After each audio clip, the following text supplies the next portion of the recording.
This guy as a young man had a dream to become a big movie star, to come to Hollywood and to become a great director and producer and a writer and all those kind of dreams he had. Of course, everyone told him it can't be done. But, you know, he wouldn't take no for an answer, and he moved across from New York to Los Angeles to Hollywood. And of course, one day, after struggling, like we all do in the beginning, to get into TV and into movies, he had this idea of writing a script. And in longhand, he wrote this script, which was Rocky.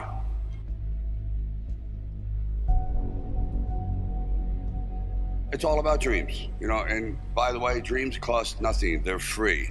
The hard part is just keeping them going, and please keep them going, because we're here for one simple reason. He believed in the dream, I believed in the dream, and our dreams come true, and there's no reason every one of yours can't either.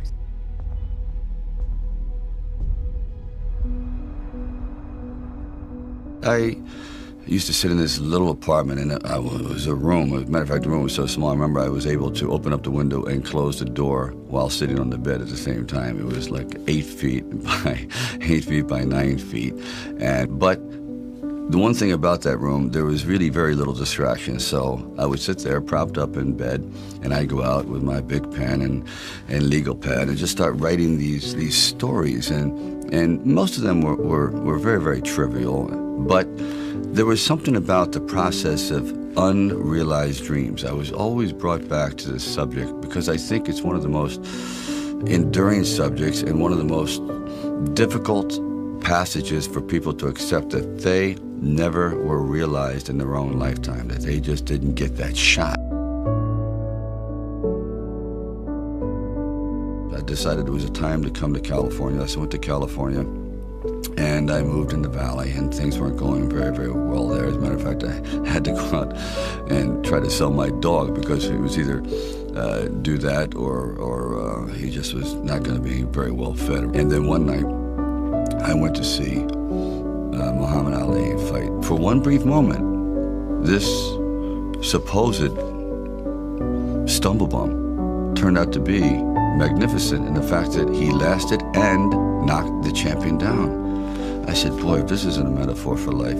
His entire life crystallized at that moment. He will be remembered for all eternity, at least among the fight fans. He did something extraordinary. I said, now that is probably what I need as a catalyst for an idea. A man who's going to stand up to life and take one shot and maybe go the distance. So I started to write. And it was one of those writing frenzies. And 3 days later, I came up with the script of Rocky. Now, the script by no means was a finished piece of material. It was probably about 90 pages, and maybe 10% of it remained in the final script, but it was done. I first met Bob Chardoff and Irwin Winkler, and I believe I was there on a casting call.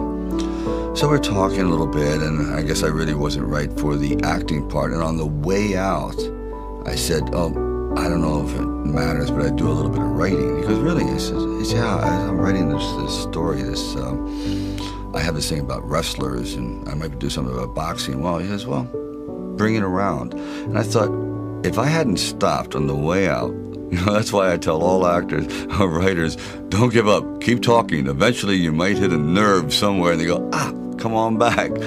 And if they didn't say, come on back, or bring it later and let's see what you've developed, I wouldn't be sitting here. So I have to give incredible credit to their insight and their patience, and they're willing to take a chance, which it doesn't exist much anymore, unfortunately.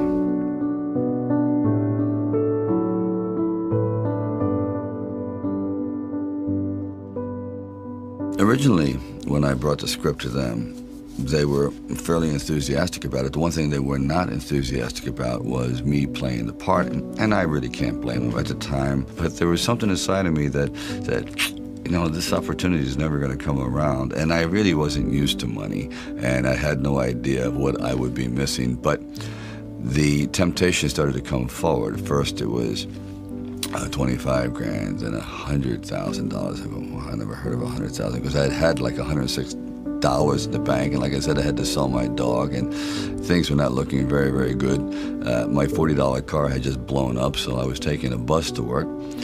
But still, it didn't matter. I wanted to stick with it. Then it went up to 150,000, 175,000, and it went up to 250,000. Now my head was starting to spin, and it went up to 330,000, and probably I heard it went up to 360,000. And I thought, all right, you know, you've really managed poverty very well. You've got this down to a science. You really don't need much to live on. I had like sort of figured it out. So I was not in any way used to the good life. So I thought, you know what? If I know in the back of my mind, if I sell this script and it does very, very well, I'm going to jump off a building. And if I'm not in it. So this is one of those things where you just roll the dice and you fly by the proverbial seat of your pants. Say, all right, I gotta try it. I gotta just do it. I may be totally wrong, and I'm gonna be taking a lot of people down with me, but I just believe in it. We were working with the handheld camera at the time with Garrett Brown, and it was somewhat experimental. And he'd film me running through shopping malls and up down the steps and flights. Curved corridors along the river until finally my legs basically gave out and I'm like writhing on the ground, and I want to rise up and say, John, I'm dying here. And he goes, no, use it. Use the pain. I said, for what? I mean, I'm in misery. He goes, well, no. You know, it's giving your character, it's giving him some depth.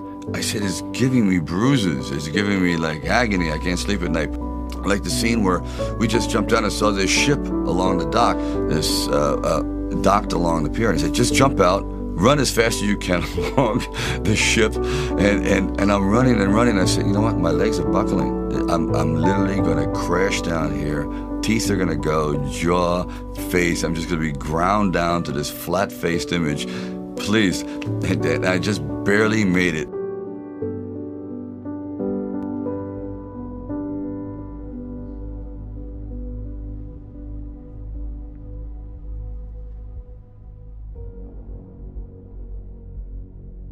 The world ain't all sunshine and rainbows. It's a very mean and nasty place, and I don't care how tough you are, it will beat you to your knees and keep you there permanently if you let it. You, me, or nobody is gonna hit as hard as life. But it ain't about how hard you hit. It's about how hard you can get hit and keep moving forward. How much you can take and keep moving forward. That's how winning is done.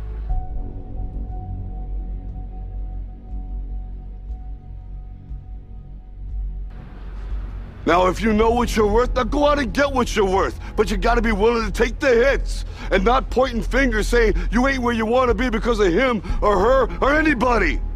Cowards do that, and that ain't you. You're better than that.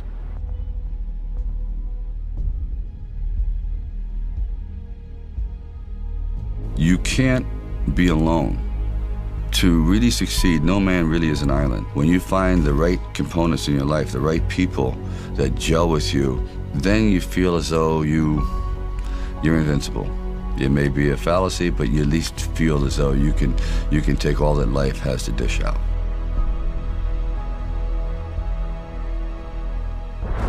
At the very end of our lives, if we can still say, you know, we were never humbled, we were knocked down, but we got up, and I can say, I lived life with integrity, and I took all the blows, as the song says, and I still prevailed. I think that's a good epitaph for anyone.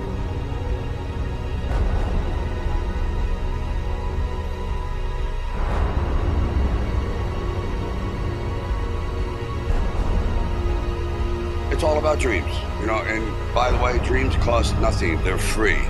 The hard part is just keeping them going, and please keep them going, because we're here for one simple reason. He believed in the dream, I believed in the dream, and our dreams come true, and there's no reason every one of yours can't either.